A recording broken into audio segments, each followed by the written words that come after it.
نبوت محمدی کا عقلی ثبوت۔ تھوڑی دیر کے لیے جسمانی آنکھیں بند کر کے تصور کی آنکھیں کھول دیجئے اور 1400 برس پیچھے پلٹ کر دنیا کی حالت پر نظر ڈالیے۔ یہ کیسی دنیا تھی؟ انسان اور انسان کے درمیان تبادلہ خیالات کے وسائل کس قدر کم تھے، قوموں اور ملکوں کے درمیان تعلق کے ذرائع کتنے محدود تھے، انسان کی معلومات کس قدر کم تھیں، ان کے خیالات کس قدر تنگ تھے، اس پر وہم اور توحش کا کس قدر غلبہ تھا، جہالت کے اندھیرے میں علم کی روشنی کتنی دھندلی تھی اور اس اندھیرے کو دھکیل دھکیل کر کتنی دقتوں کے ساتھ پھیل رہی تھی۔ دنیا میں نہ تار تھا، نہ ٹیلی فون تھا، نہ ریڈیو تھا، نہ ریل اور ہوائی جہاز تھے، نہ متابع اور اشاعت خانے تھے، نہ مدرسوں اور کالجوں کی کثرت تھی، نہ اخبارات اور رسائل شائع ہوتے تھے، نہ کتابیں کثرت سے لکھی جاتی تھی، نہ کثرت سے ان کی اشاعت ہوتی تھی۔ اس زمانے کے ایک عالم کی معلومات بھی بعض حیثیات سے موجودہ زمانے کے ایک عامی کی بنسبت کم تھیں۔ اس زمانے کی اونچی سوسائٹی کا آدمی بھی موجودہ زمانے کے ایک مزدور کی بنسبت کم شائستہ تھا۔ اس زمانے کا ایک نہایت روشن خیال آدمی بھی آج کل کی تاریخ خیال آدمی سے زیادہ تاریخ خیال تھا۔ جو باتیں آج ہر کس و ناکس کو معلوم ہیں، وہ زمانے میں برسوں کی محنت اور تلاش و تحقیق کے بعد بھی بمشکل معلوم ہو سکتی تھی۔ جو معلومات آج روشنی کی طرح فضا میں پھیلی ہوئی ہیں اور ہر بچے کو ہوش سنبھالتے ہی حاصل ہو جاتی ہیں، ان کے لیے اس زمانے میں سینکڑوں میل کے سفر کیے جاتے تھے اور عمریں ان کی جستجو میں بیت جاتی تھی۔ جن باتوں کو آج اوہام و خرافات سمجھا جاتا ہے، وہ اس زمانے کے حقائق تھے۔ جن افعال کو آج ناشائستہ اور وحشیانہ کہا جاتا ہے، وہ اس زمانے کے عام معمولات تھے۔ جن طریقوں سے آج انسان کا ضمیر نفرت کرتا ہے، وہ زمانے کے اخلاقیات میں نہ صرف جائز تھے، بلکہ کوئی شخص یہ خیال بھی نہیں کر سکتا تھا کہ ان کے خلاف بھی کوئی طریقہ ہو سکتا ہے۔ انسان کی عجائب پرستی اس قدر بڑی ہوئی تھی کہ وہ کسی چیز میں اس وقت تک کوئی صداقت، کوئی بزرگی، کوئی پاکیزگی تسلیم ہی نہیں کر سکتا تھا جب تک وہ فوق الفطرت نہ ہو، خلاف عادت نہ ہو، غیر معمولی نہ ہو۔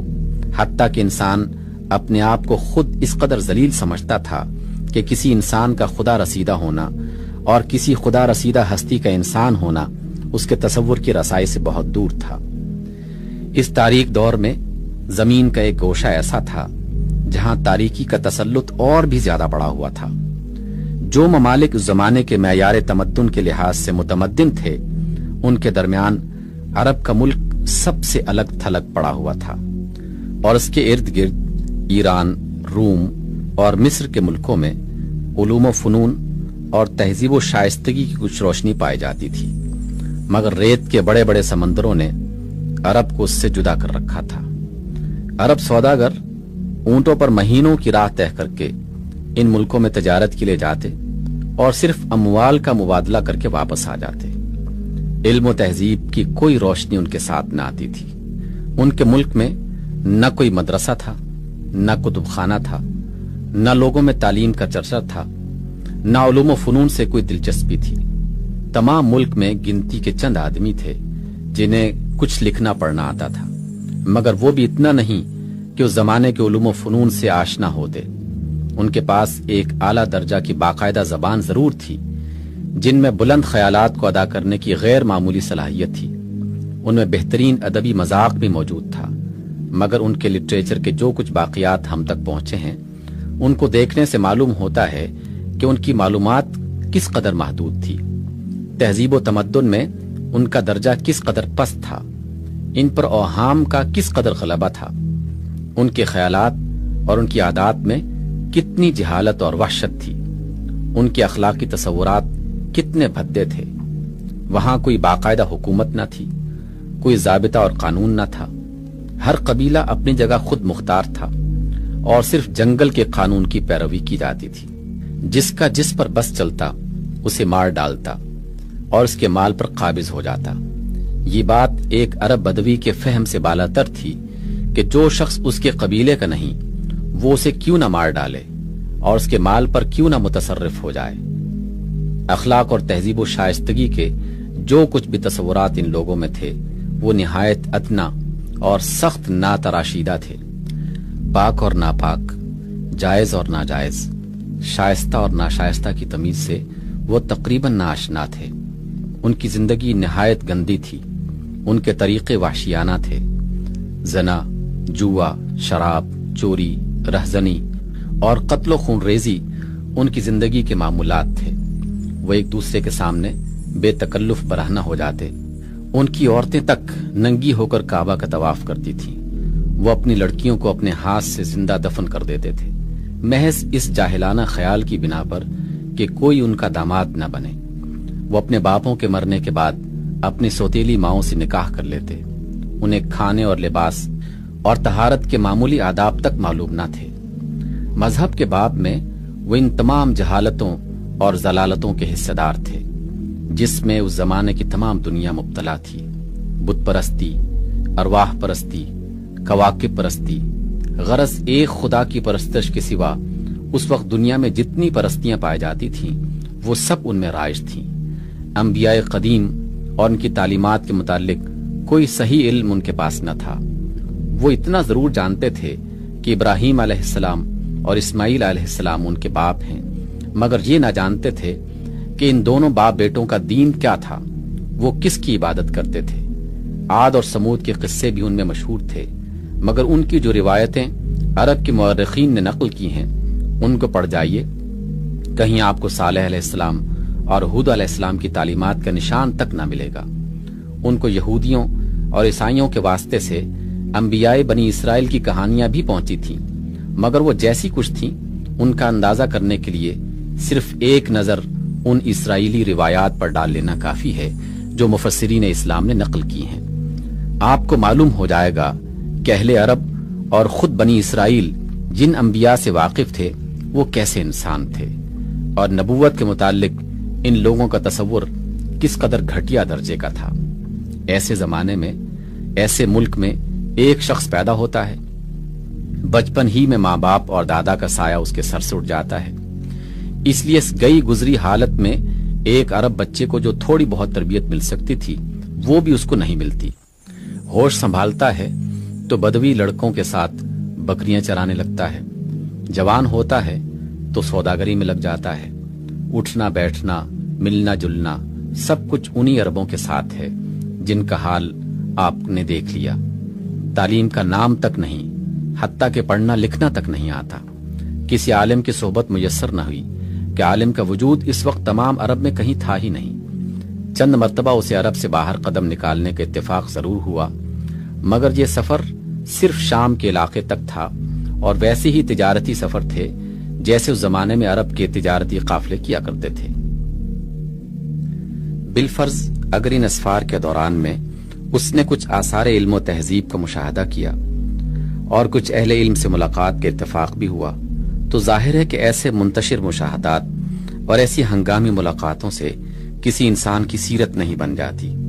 ان کا اثر کسی شخص پر اتنا زبردست نہیں ہو سکتا کہ وہ اپنے ماحول سے بالکل آزاد، بالکل مختلف اور اتنا بلند ہو جائے کہ اس میں اور اس کے ماحول میں کوئی نسبت ہی نہ رہے۔ ان سے ایسا علم حاصل ہونا ممکن نہیں ہے جو ایک ان پڑھ بدوی کو ایک ملک کا نہیں تمام دنیا کا، اور ایک زمانے کا نہیں تمام زمانوں کا لیڈر بنا دے۔ اگر کسی درجہ میں اس نے باہر کے لوگوں سے علمی استفادہ کیا بھی ہو تو جو معلومات اس وقت دنیا میں کسی کو حاصل ہی نہیں تھیں، مذہب، اخلاق، تہذیب اور تمدن کے جو تصورات اور اصول اس وقت دنیا میں کہیں موجود ہی نہیں تھے، انسانی سیرت کے جو نمونے اس وقت کہیں پائے ہی نہیں جاتے تھے، ان کے حصول کا کوئی ذریعہ نہیں ہو سکتا تھا۔ صرف عرب ہی کا نہیں، تمام دنیا کا ماحول پیش نظر رکھیے اور دیکھیے، یہ شخص جن لوگوں میں پیدا ہوا، جن میں بچپن گزرا، جن کے ساتھ پل کر جوان ہوا، جن سے اس کا میل جول رہا، جن سے اس کے معاملات رہے، ابتدا ہی سے عادات میں، اخلاق میں وہ ان سب سے مختلف نظر آتا ہے۔ وہ کبھی جھوٹ نہیں بولتا، اس کی صداقت پر اس کی ساری قوم گواہی دیتی ہے۔ اس کے کسی بدترین دشمن نے بھی کبھی اس پر الزام نہیں لگایا کہ اس نے فلاں موقع پر جھوٹ بولا تھا۔ وہ کسی سے بدکلامی نہیں کرتا، کسی نے اس کی زبان سے کبھی گالی یا کوئی فحش بات نہیں سنی۔ وہ لوگوں سے ہر قسم کے معاملات کرتا ہے، مگر کبھی کسی سے تلخ کلامی اور تو میں کی نوبت ہی نہیں آتی۔ اس کی زبان میں سختی کے بجائے شیرینی ہے، اور وہ بھی ایسی کہ جو اس سے ملتا ہے گرویدہ ہو جاتا ہے۔ وہ کسی سے بد معاملگی نہیں کرتا، کسی کی حق تلفی نہیں کرتا، برسوں سوداگری کا پیشہ کرنے کے باوجود کسی کا ایک پیسہ بھی ناجائز طریقے سے نہیں لیتا۔ جن لوگوں سے اس کے معاملات پیش آتے ہیں وہ سب اس کی ایمانداری پر کامل بھروسہ رکھتے ہیں۔ ساری قوم اس کو امین کہتی ہے۔ دشمن تک اس کے پاس اپنے قیمتی مال رکھواتے ہیں، وہ ان کی بھی حفاظت کرتا ہے۔ بے حیا لوگوں کے درمیان وہ ایسا حیادار ہے کہ ہوش سنبھالنے کے بعد کسی نے اس کو برہنہ نہیں دیکھا۔ بد اخلاقوں کے درمیان وہ ایسا پاکیزہ اخلاق والا ہے کہ کبھی کسی بدکاری میں مبتلا نہیں ہوتا، شراب اور جوے کو ہاتھ نہیں لگاتا۔ ناشائستہ لوگوں کے درمیان وہ ایسا شائستہ ہے کہ ہر بدتمیزی اور گندگی سے نفرت کرتا ہے، اور اس کے ہر کام میں ستھرائی اور پاکیزگی پائی جاتی ہے۔ سنگ دلوں کے درمیان وہ ایسا نرم دل ہے کہ ہر ایک کے دکھ درد میں شریک ہوتا ہے، یتیموں اور بیواؤں کی مدد کرتا ہے، مسافروں کی میزبانی کرتا ہے، کسی کو اس سے دکھ نہیں پہنچتا، وہ دوسروں کی خاطر دکھ اٹھاتا ہے۔ وحشیوں کے درمیان وہ ایسا صلح پسند ہے کہ اپنی قوم میں فساد اور خون ریزی کی گرم بازاری دیکھ کر اس کو اذیت ہوتی ہے۔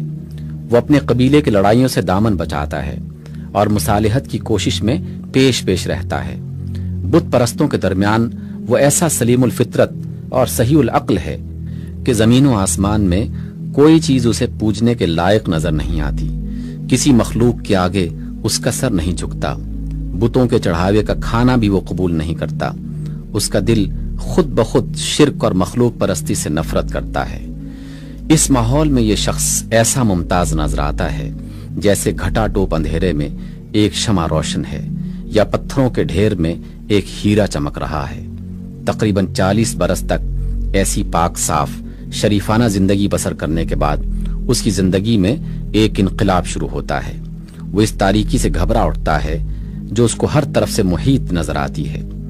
وہ جہالت، بد اخلاقی، بد کرداری، بد نظمی، شرک اور بت پرستی کے اس ہولناک سمندر سے نکل جانا چاہتا ہے جو اس کو گھیرے ہوئے تھا۔ اس ماحول میں کوئی چیز بھی اس کو اپنی طبیعت کے مناسب نظر نہیں آتی۔ وہ سب سے الگ ہو کر آبادی سے دور پہاڑوں کی صحبت میں جا بیٹھنے لگتا ہے۔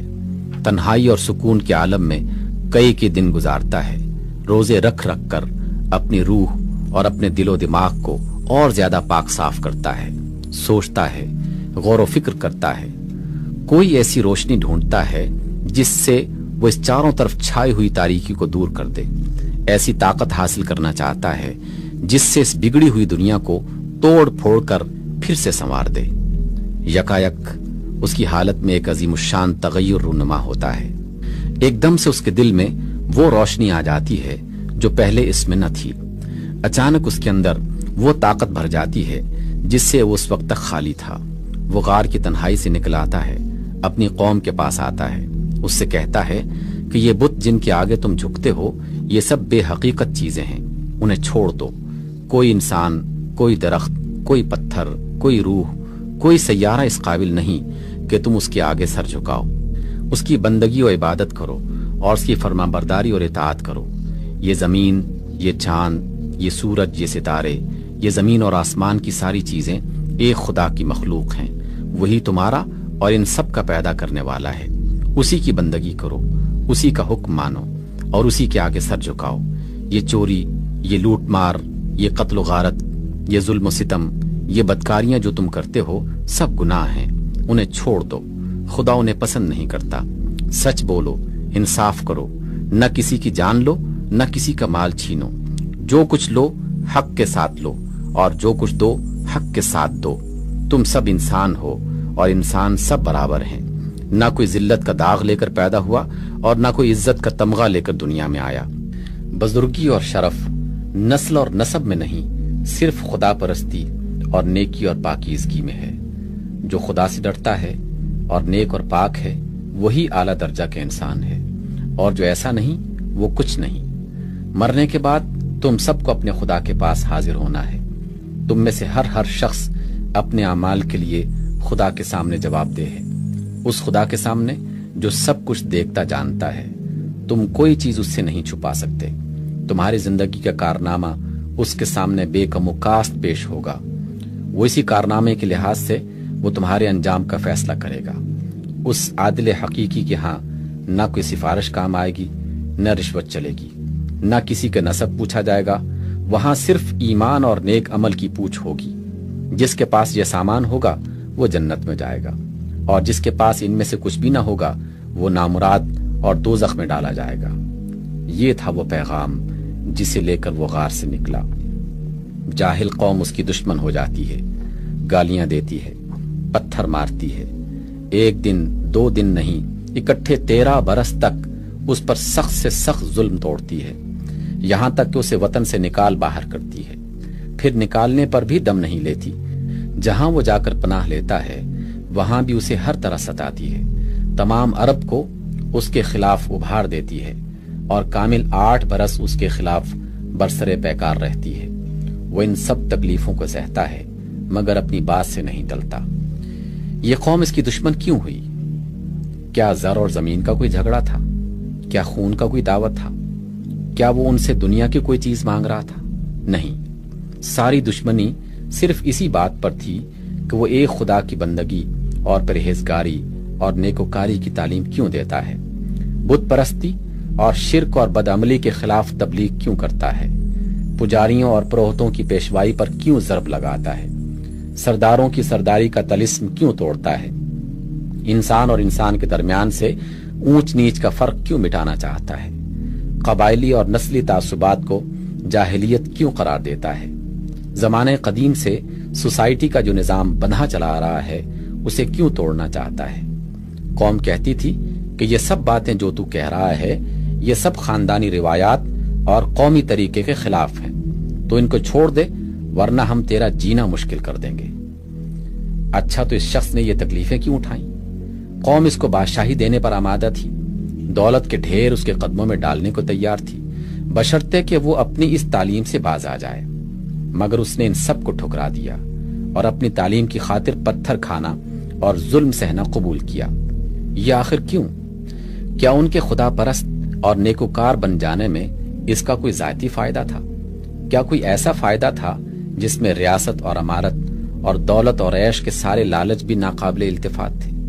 کیا کوئی ایسا فائدہ تھا جس کی خاطر ایک شخص سخت سے سخت جسمانی اور روحانی اذیتوں میں مبتلا ہونا اور کامل 21 سال تک مبتلا رہنا بھی گوارا کر سکتا ہو؟ غور کرو، کیا نیک نفسی، ایثار و ہمدردی بنی نو کا اس سے بھی کوئی بلند مرتبہ تمہارے تصور میں آ سکتا ہے کہ کوئی شخص اپنے کسی فائدے کی خاطر نہیں، دوسرے کے بھلے کی خاطر تکلیفیں اٹھائے؟ جن کی بھلائی اور بہتری کے لیے وہ کوششیں کر رہا ہے وہی اس کو پتھر ماریں، گالیاں دیں، گھر سے بے گھر کر دیں، غریب الوطنی میں بھی اس کا پیچھا نہ چھوڑیں، اور ان سب باتوں پر بھی وہ ان کا بھلا چاہنے سے باز نہ آئے۔ پھر دیکھو، کیا کوئی جھوٹا شخص کسی بے اصل بات کے پیچھے ایسی مصیبتیں برداشت کر سکتا ہے؟ کیا کوئی تیر تکے لڑانے والا انسان محض گمان اور قیاس سے کوئی بات کہہ کر اس پر اتنا جم سکتا ہے کہ مصیبتوں کے پہاڑ اس پر ٹوٹ جائیں، زمین اس پر تنگ کر دی جائے، تمام ملک اس کے خلاف اٹھ کھڑا ہو، بڑی بڑی فوجیں اس پر امٹ امٹ کر آئیں، مگر وہ اپنی بات سے یکسرے منہ ہٹنے پر آمادہ نہ ہو؟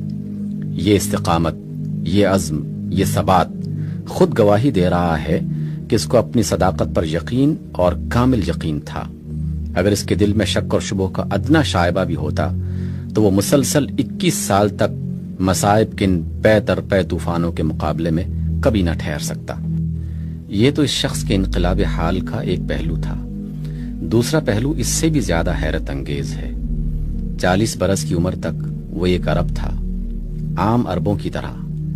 اس دوران میں کسی نے اس سوداگر کو ایک خطیب، ایک جادو بیاں مقرر کی حیثیت سے نہ جانا، کسی نے اس کو حکمت اور دانائی کی باتیں کرتے نہ سنا، کسی نے اس کو الہیات اور فلسفہ اخلاق اور قانون اور سیاست اور معاشیات اور عمرانیات کے مسائل پر بحث کرتے نہ دیکھا، کسی نے اس سے خدا اور ملائکہ اور آسمانی کتابوں اور پچھلے انبیاء اور انبیاء اور قیامت اور حیات بعد الموت اور دوزخ جنت کے متعلق ایک لفظ بھی نہ سنا۔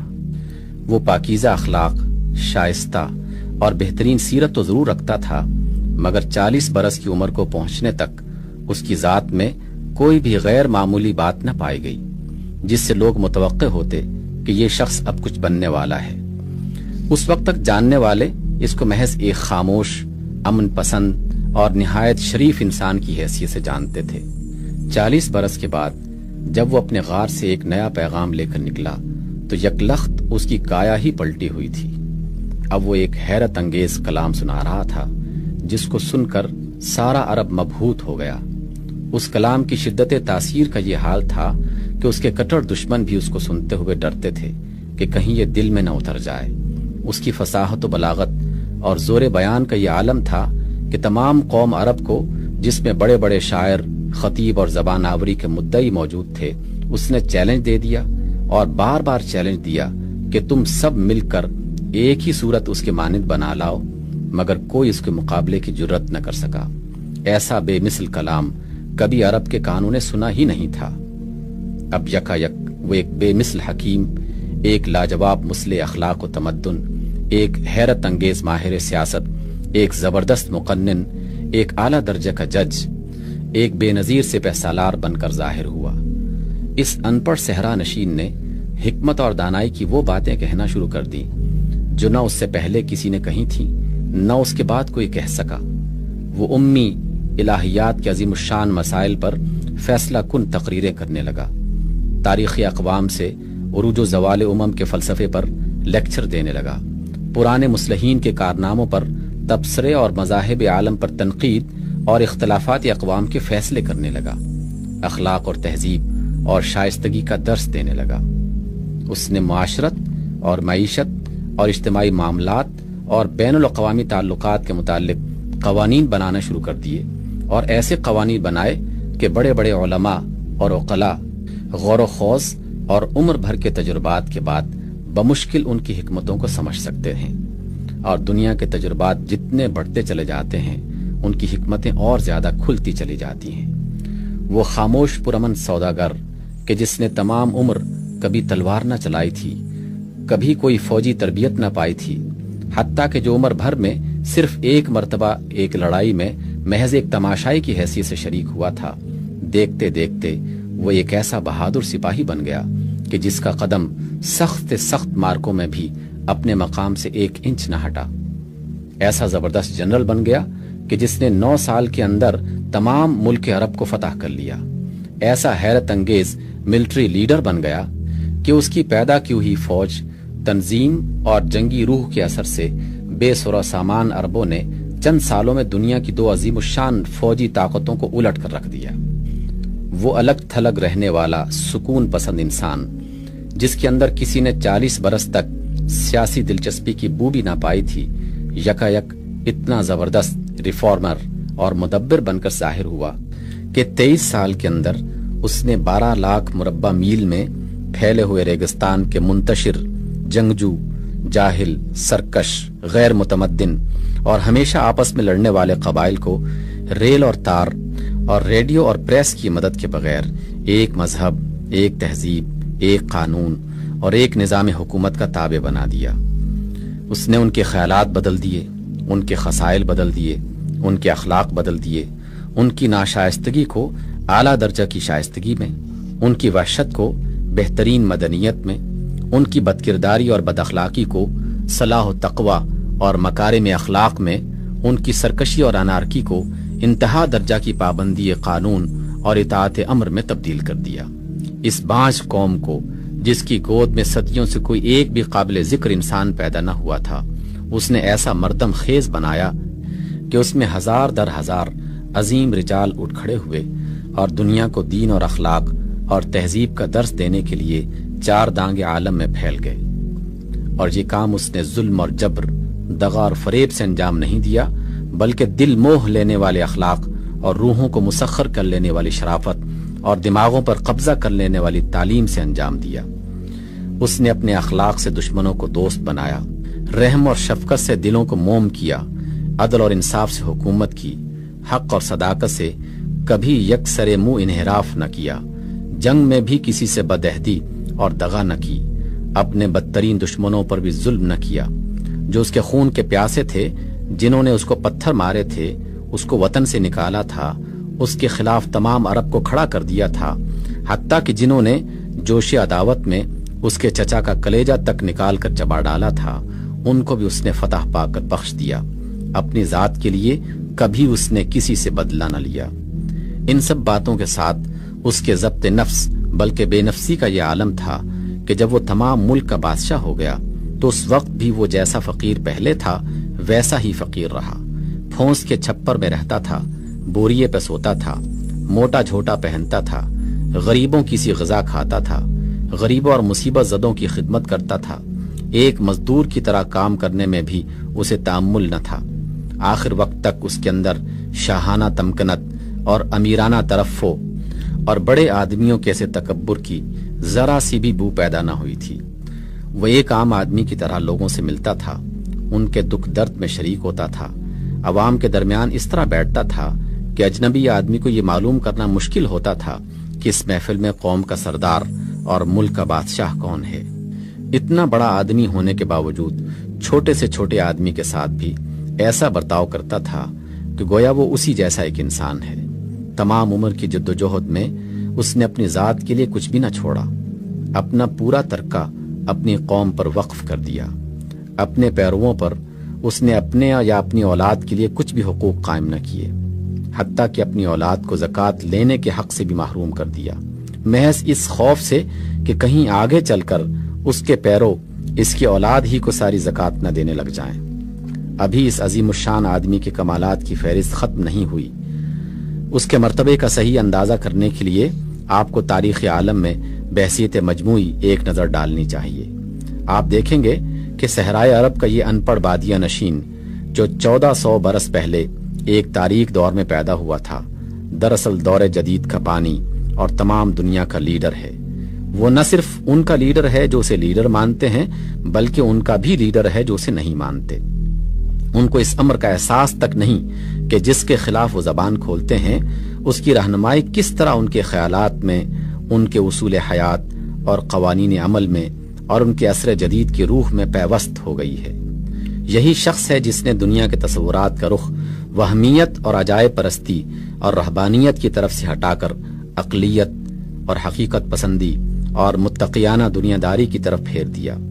اسی نے محسوس معجزے مانگنے والی دنیا میں عقلی معجزوں کو سمجھنے اور انہی کو معیار صداقت ماننے کا مذاق پیدا کیا۔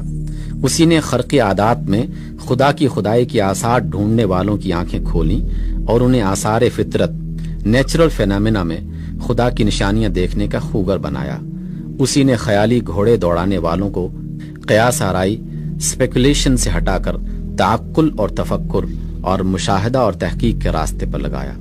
اسی نے عقل اور حس اور وجدان کے امتیازی حدود انسان کو بتائے، مادیت اور روحانیت میں مناسبت پیدا کی، دین سے علم و عمل کا ربط قائم کیا، مذہب کی طاقت سے دنیا میں سائنٹیفک اسپرٹ سے صحیح مذہبیت پیدا کی۔ اسی نے شرک اور مخلوق پرستی کی بنیادوں کو اکھاڑا اور علم کی طاقت سے توحید کا اعتقاد ایسی مضبوطی کے ساتھ قائم کیا کہ مشرکوں اور بت پرستوں کے مذہب بھی وحدانیت کا رنگ اختیار کرنے پر مجبور ہو گئے۔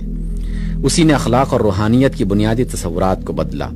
جو لوگ ترک دنیا اور نفس کشی کو عین اخلاق سمجھتے تھے، جن کے نزدیک نفس و جسم کے حقوق ادا کرنے اور دنیاوی زندگی کے معاملات میں حصہ لینے کے ساتھ روحانی ترقی اور نجات ممکن ہی نہیں تھی، ان کو اسی نے تمدن اور سماجی اور دنیاوی عمل کے اندر فضیلت اخلاق اور ارتقاء روحانی اور حصول نجات کا راستہ دکھایا۔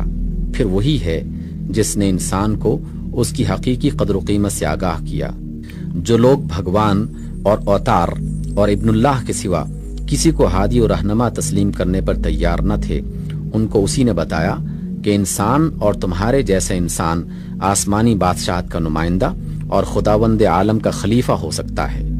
جو لوگ ہر طاقتور انسان کو اپنا خدا بناتے تھے، ان کو اسی نے سمجھایا کہ انسان بجز انسان کے اور کچھ نہیں، نہ کوئی شخص تقدس اور حکمرانی اور عقائد کا پیدائشی حق لے کر آیا ہے، اور نہ کسی پر ناپاکی اور محکومیت اور غلامی کا پیدائشی داغ لگا ہوا ہے۔ اسی تعلیم نے دنیا میں وحدت انسانی اور مساوات اور جمہوریت اور آزادی کے تخیلات پیدا کیے ہیں۔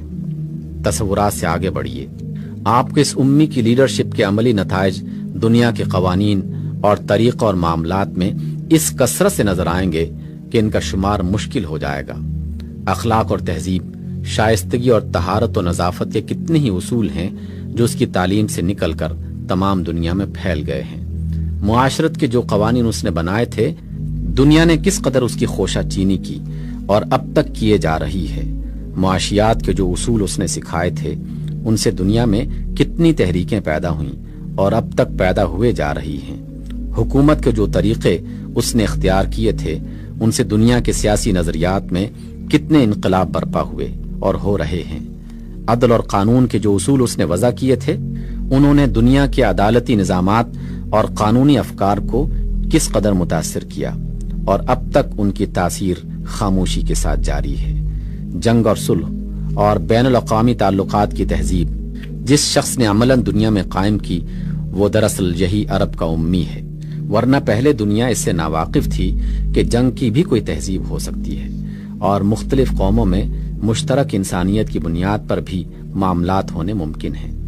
انسانی تاریخ کے منظر میں اس حیرت انگیز انسان کی بلند و بالا شخصیت اتنی ابھری ہوئی نظر آتی ہے کہ ابتدا سے لے کر اب تک کے بڑے بڑے تاریخی انسان، جن کو دنیا اکابر میں شمار کرتی ہے، جب اس کے مقابلے میں لائے جاتے ہیں تو اس کے آگے بونے نظر آتے ہیں۔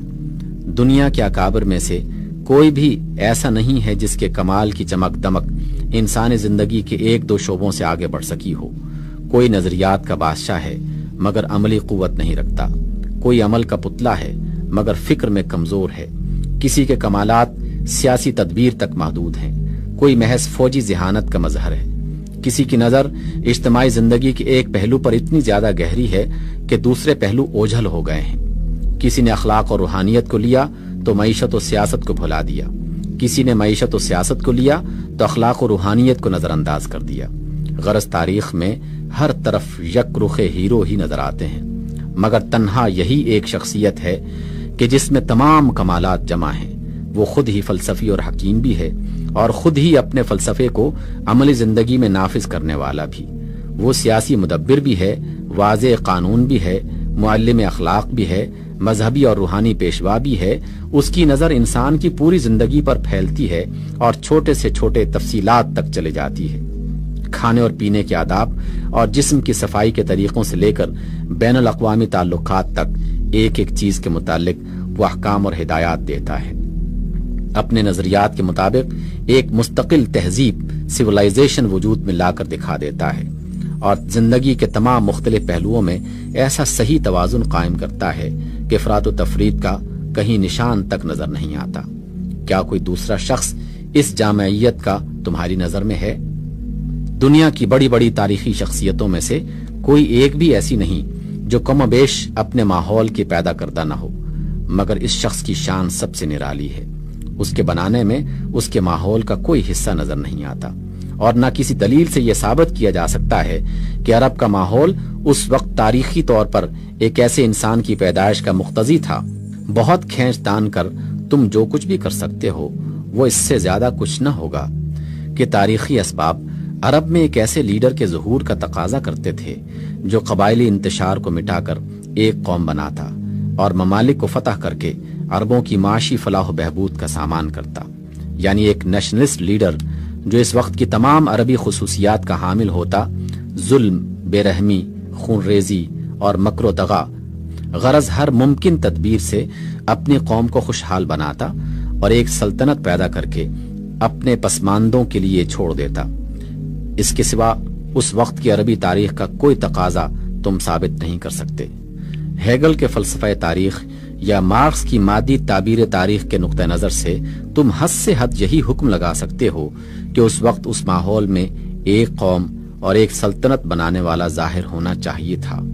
یہ ظاہر ہو سکتا تھا، مگر ہیگلی یا مارکسی فلسفہ اس واقعے کی توجیح کیوں کرے گا کہ اس وقت اس ماحول میں ایسا شخص پیدا ہوا جو بہترین اخلاق سکھانے والا، انسانیت کو سنوارنے اور نفوس کا تزکیہ کرنے والا اور جاہلیت کے اوہام و تعصبات کو مٹانے والا، جس کی نظر قوم اور نسل اور ملک کی حدیں توڑ کر پوری انسانیت پر پھیل گئیں، جس نے اپنی قوم کے لیے نہیں بلکہ عالم انسانی کے لیے ایک اخلاقی اور روحانی اور تمدنی اور سیاسی نظام کی بنا ڈالی، جس نے معاشی معاملات اور سیاست و تمدن اور بین الاقوامی تعلقات کو عالم خیال میں نہیں بلکہ عالم واقع میں اخلاقی بنیادوں پر قائم کر کے دکھایا، اور روحانیت و مادیت کی ایسی معتدل اور متوازن آمیزش کی جو آج بھی حکمت و دانائی کا ویسا ہی شاہکار ہے جیسے اس وقت تھا۔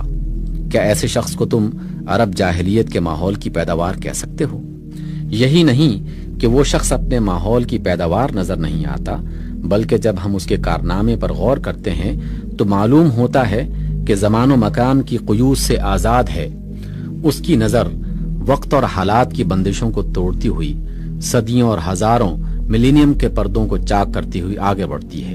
وہ انسان کو ہر زمانے اور ماحول میں دیکھتا ہے اور اس کی زندگی کے لیے ایسی اخلاقی اور عملی ہدایات دیتا ہے جو ہر حال میں یکساں مناسبت کے ساتھ ٹھیک بیٹھتی ہیں۔ وہ ان لوگوں میں سے نہیں جن کو تاریخ نے پرانا کر دیا ہے، جن کی تعریف ہم صرف اس حیثیت سے کر سکتے ہیں کہ وہ اپنے زمانے کے اچھے رہنما تھے۔ سب سے الگ اور سب سے ممتاز وہ انسانیت کا ایسا رہنما ہے جو تاریخ کے ساتھ حرکت مارچ کرتا ہے اور ہر دور میں ویسا ہی جدید ماڈرن نظر آتا ہے جیسا اس سے پہلے دور کے لیے تھا۔ تم جن لوگوں کو فیاضی کے ساتھ تاریخ بنانے والے میکرز آف ہسٹری کا لقب دیتے ہو، وہ حقیقت میں تاریخ کے بنائے ہوئے کریٹرز آف ہسٹری ہیں۔ دراصل تاریخ بنانے والا پوری انسانی تاریخ میں یہی ایک شخص ہے۔ دنیا کے جتنے لیڈروں نے تاریخ میں انقلاب برپا کیے ہیں، ان کے حالات پر تحقیقی نگاہ ڈالو، تم دیکھو گے کہ ہر ایسے موقع پر پہلے سے انقلاب کے اسباب پیدا ہو رہے تھے۔ وہ اسباب خود ہی اس انقلاب کا رخ اور راستہ بھی متعین کر رہے تھے جس کے برپا ہونے کے وہ مقتضی تھے۔ انقلابی لیڈر نے صرف اتنا کیا کہ حالات کے اقتضاء کو قوت سے فعل میں لانے کے لیے اس ایکٹر کا پارٹ ادا کر دیا جس کے لیے سٹیج اور کام دونوں پہلے سے متعین ہوں، مگر تاریخ بنانے والوں یا انقلاب برپا کرنے والوں کی پوری جماعت میں یہ اکیلا شخص ہے کہ جہاں انقلاب کا مواد موجود نہ تھا وہاں اس نے خود مواد تیار کیا، جہاں اس انقلاب کی اسپرٹ اور عملی استعداد لوگوں میں نہ پائی جاتی تھی وہاں اس نے خود اپنے مطلب کے آدمی تیار کیے، اپنی زبردست شخصیت کو پگھلا کر ہزارہا انسانوں کے قالب میں اتار دیا اور ان کو ویسا بنایا جیسا وہ بنانا چاہتا تھا۔ اس کی طاقت اور قوت ارادی نے خود ہی انقلاب کا سامان کیا، خود ہی اس کی صورت اور نوعیت متعین کی اور خود ہی اپنے ارادے کے زور سے حالات کی رفتار کو موڑ کر اس راستے پر چلایا جس پر وہ اسے چلانا چاہتا تھا۔ اس شان کا تاریخ ساز اور مرتبے کا انقلاب انگیز تم کو اور کہاں نظر آتا ہے؟ آئیے اب اس سوال پر غور کیجئے کہ 1400 برس پہلے کی تاریخ دنیا میں عرب جیسے تاریخ تر ملک کے گوشے میں ایک گلہ بانی اور سوداگری کرنے والے ان پڑھ بادیہ نشین کے اندر یکا یک اتنا علم، اتنی روشنی، اتنی طاقت، اتنے کمالات، اتنی زبردست تربیت یافتہ قوتیں پیدا ہو جانے کا کون سا ذریعہ تھا؟ آپ کہتے ہیں کہ سب اس کے اپنے دل و دماغ کی پیداوار تھی۔ میں کہتا ہوں کہ اگر یہ اسی کے دل و دماغ کی پیداوار تھی تو اس کو خدائی کا دعویٰ کرنا چاہیے تھا، اور اگر وہ ایسا دعویٰ کرتا تو وہ دنیا کے جس نے رام کو خدا بنا ڈالا، جس نے کرشن کو بھگوان قرار دینے میں تعامل نہ کیا، جس نے بدھ کو خود بخود معبود بنا لیا، جس نے مسیح علیہ السلام کو آپ اپنی مرضی سے ابن اللہ مان لیا، جس نے آگ اور پانی اور ہوا تک کو پوج ڈالا، وہ ایسے زبردست باکمال شخص کو خدا مان لینے میں کبھی انکار نہ کرتی۔ مگر دیکھو وہ خود کیا کہہ رہا ہے، وہ اپنے کمالات میں سے ایک کا کریڈٹ بھی خود نہیں لیتا، کہتا ہے کہ میں ایک انسان ہوں، تم ہی جیسا انسان، میرے پاس کچھ بھی اپنا نہیں، سب کچھ خدا کا ہے اور خدا ہی کی طرف سے ہے۔ یہ کلام جس کی نظیر لانے سے تمام نوع انسانی عاجز ہے، میرا کلام نہیں ہے، میرے دماغ کی قابلیت کا نتیجہ نہیں ہے، لفظ بلفظ خدا کی طرف سے میرے پاس آیا ہے اور اس کی تعریف خدا ہی کے لیے ہے۔ یہ کارنامے جو میں نے دکھائے، یہ قوانین جو میں نے وضع کیے، یہ اصول جو میں نے تمہیں سکھائے، ان میں سے کوئی چیز بھی میں نے خود نہیں گھڑی، میں کچھ بھی اپنی ذاتی قابلیت سے پیش کرنے پر قادر نہیں ہوں، ہر چیز میں خدا کی رہنمائی کا محتاج ہوں۔ ادھر سے جو اشارہ ہوتا ہے وہی کرتا ہوں اور وہی کہتا ہوں۔ دیکھو یہ کیسی حیرت انگیز صداقت ہے، کیسی امانت اور راست بازی ہے۔ جھوٹا انسان تو بڑا بننے کے لیے دوسروں کے ایسے کمالات کا کریڈٹ بھی لے لینے میں تأمل نہیں کرتا جن کے اصل ماخذ کا پتہ بآسانی چل جاتا ہے، لیکن یہ شخص ان کمالات کو بھی اپنی طرف منسوب نہیں کرتا جن کو اگر وہ اپنے کمالات کہتا تو کوئی اس کو جھٹلا نہ سکتا تھا، کیونکہ کسی کے پاس ان کے اصل ماخذ تک پہنچنے کا کوئی ذریعہ ہی نہیں۔ سچائی کی اس سے زیادہ کھلی ہوئی دلیل اور کیا ہو سکتی ہے کہ اس شخص سے زیادہ سچا اور کون ہوگا کہ جس کو ایک نہایت مخفی ذریعے سے ایسے بے نظیر کمالات حاصل ہوں اور وہ بلا تکلف اپنے اصلی ماخذ کا حوالہ دے دے۔ بتاؤ کیا وجہ ہے کہ ہم اس کی تصدیق نہ کریں؟